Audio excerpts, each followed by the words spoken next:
Hey, what's up, everybody? This is Victor. I'm just answering Gabriella's questions today. So she had a couple questions for me. How old am I? So I'm 34. And how am I doing? I think, she means, I guess how am I doing with the fibro? Um, let's see. I still have pain in my legs a lot. It hurts to run or walk sometimes. Fatigue, mental fog. Feel really slow in my speaking and in my thoughts. Um, I'm trying to think what else. There's a bunch of other things that I could go on about. I really try not to focus too much on it and just try to focus on what I can do. Um, it's always there, and I just try to cope with it the best I can. Um, I guess the other question she had was prescription drugs. Do I take any prescription drugs? No, not really. I take some Armour thyroid, and that's about it. I've tried a whole bunch of different stuff though. You know, um, Vioxx, anti-inflammatories, painkillers, Lyrica, anything and everything pretty much. I've you know tried that my doctor wanted to try, or that you hear about. That's good for you. And then what are the best two treatments? And I would say the best two treatments are, I really like the guaifenesin protocol. I feel like I got the most results out of that. I felt like it's allowed me to work again, to have a life. Um, I still have problems. Eating a clean diet for the most part. In the beginning, I think it was really important. It's not as like strict as it used to be. I used to just do like no carbohydrates, no sugar. For like almost 2.5 years. I basically just did like the Atkins diet without any dairy. Um, and then I really liked MSM for a while. I think it's good for a short while. I don't think it's good long term because it is almost like a steroid, like a corticosteroid. It stimulates your cortisol, which produces anti-inflammatory effects. So um, I like those two the best. I mean, that combination right there really helped me out in the beginning. I was taking guaifenesin twice a day, and then MSM, three times a day at higher doses. Um, avoiding salicylates. I still try to do that. Um, so I would say that's the two best treatments that I've felt pretty much the most relief from as far as dramatic. I still believe that fibromyalgia is caused by an overactive or underactive immune system, the Th1, Th2 balance. If you ever watched my video on that. Um, and then some sort of kind of chronic infection, whether it be candida, parasites, viruses, bacteria, something like that's going on with the body. And the more that you can clean up your diet and try to treat those individually, I think the better off that you are. And everybody's different, and I'm not here really to give anybody like medical advice or anything like that. I mean, what works for me may not work for you, or what works for somebody else may not work for me.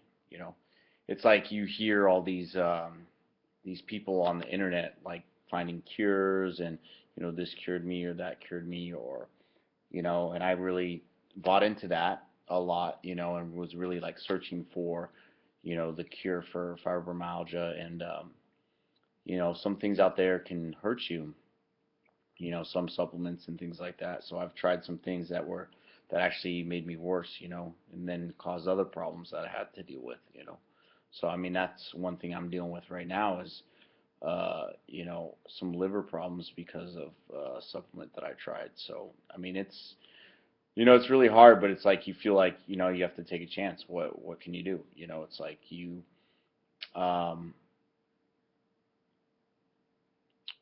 you don't want to live like this anymore. So you're grasping at straws. You're almost willing to do anything and anytime somebody waves, the magical cure in front of your face, you just want to jump at it, because you just want to take a chance. You just want to do anything from, stop feeling like this. So, um, I think that the best advice I can give is just keep things simple as possible. Try to eat a good healthy diet. Don't drink any sodas. Don't drink any artificial flavors. All that stuff. Try to eat whole foods. Um, Try to get some exercise if you can. I know it's difficult. Um, you know, Try to find a treatment that's going to work for you. You know, Stick with one thing for a while. At least give it its time.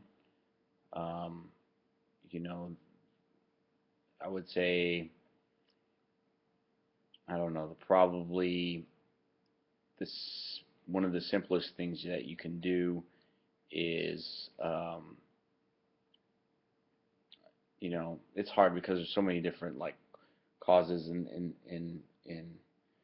things that affect you. So it's like hormonal or immune system, or it's like a chain reaction on the body. So it's hard to really pinpoint one thing, but I would say either research adrenal fatigue, um, also parasites. Sometimes things can you know uh, seem like fibromyalgia, but be other things too. There's some people have spinal stenosis. I remember there was a girl in my fibromyalgia group, and she had spinal stenosis, which is like a problem with the where the spine and the skull meet, causes inflammation and pressure, and then causes pain down the